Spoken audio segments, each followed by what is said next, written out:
evening, everyone. My name is Athena Djojonegoro, and I'm a junior currently studying at Jakarta Intercultural School. Today, I would like to tell you a shocking truth about our battle against nature and climate change. We are losing. Why? Because our normal activities are hurting the planet.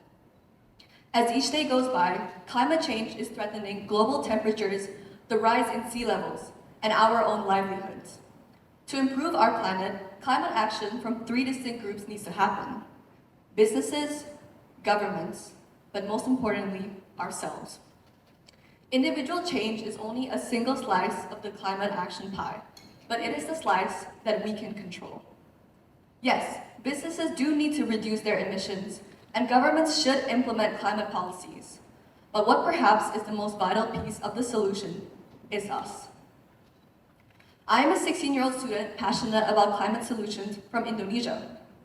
For those who don't know me, let me describe to you my daily routine and lifestyle. I wake up every single day in an air-conditioned room, and I get in a car to go to school. I use my phone and computer in class.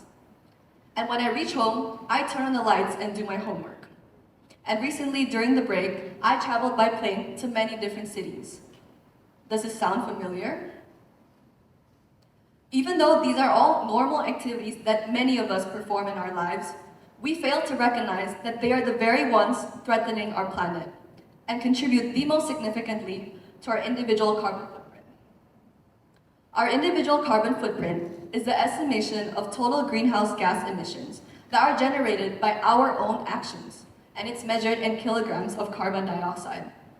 To specifically calculate our carbon footprint, we need to take into account a multitude of factors, but the 4 most crucial elements are transportation, food, electricity, and what we purchase.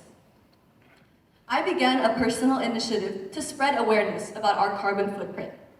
I developed a simple monthly carbon calculator catered for students in Indonesia to gain an understanding of the environmental impact of our daily actions. I read reports and spoke with people working in the carbon industry to arrive at a clear calculation that can be used for the calculator. The simple calculation I utilized was the units of measurement for each activity multiplied by the carbon emission factor, which is a coefficient that represents the rate at which a given activity releases greenhouse gas emissions into the atmosphere.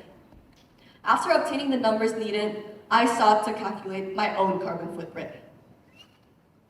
Plane rides, car rides, electronic devices, home appliances, eating rice, meat, eating fruits, vegetables, drinking milk, purchasing clothing.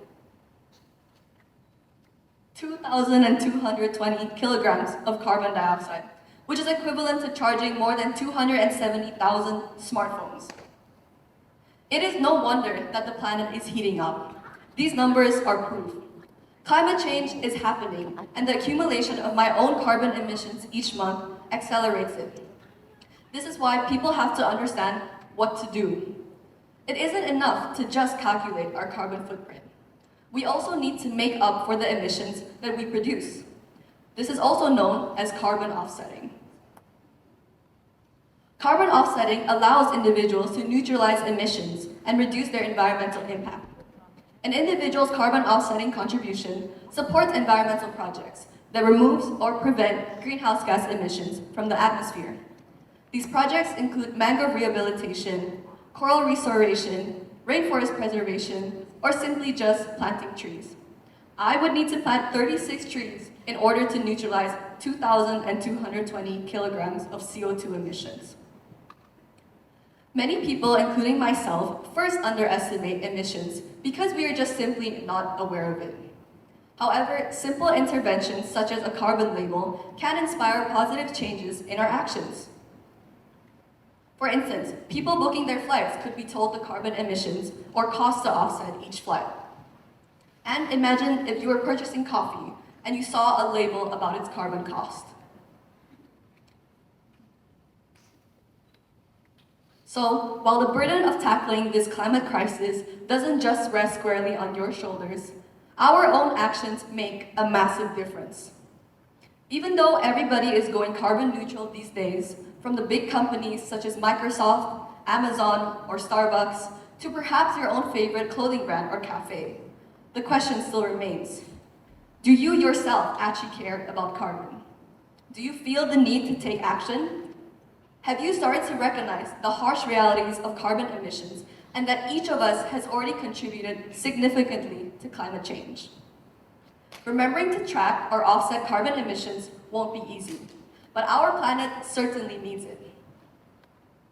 I still have a lot of work left to do to raise awareness, and we are not able to avoid using cars or electricity. But I will not stop spreading this message until the first thought that comes to your mind each morning is, what can I do differently today to triumph against climate change? Thank you.